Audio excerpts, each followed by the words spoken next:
Šajā nedēļā Latviju pāršauca ziņa, ka viedās administrācijas un reģionālās attīstības ministrs Raimonds Čudars ir apturējis Preiļu novada un Bauskas novada detālu plānojumus. Kādēļ? Pavisam vienkārši.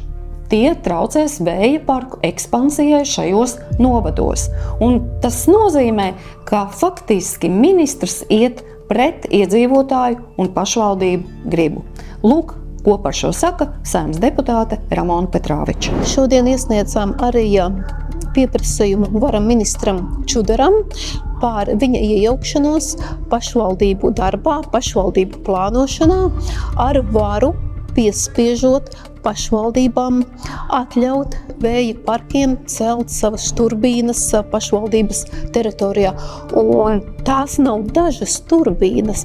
Pa visu Latviju kopumā jau, kam ir izsniegtas vides novērtējuma atļaus un kas ir vēl procesā, tas ir vairāk kā 2000 turbīnas. Un, protams, ka pašvaldībā ir jāstrādā savu iedzīvotāju interesēs, un iedzīvotāji ļoti asi protestē, un pašvaldībām ir tiesības, un ir jābūt tādām tiesībām, lai viņas var saglabāt savas autonomās tiesības un strādāt cilvēku interesēs.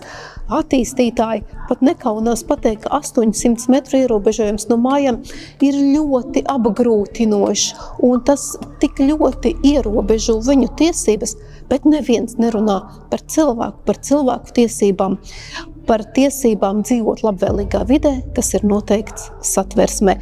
Šim pieprasījumam ir īstenībā jābeidzās ar ministra demisiju.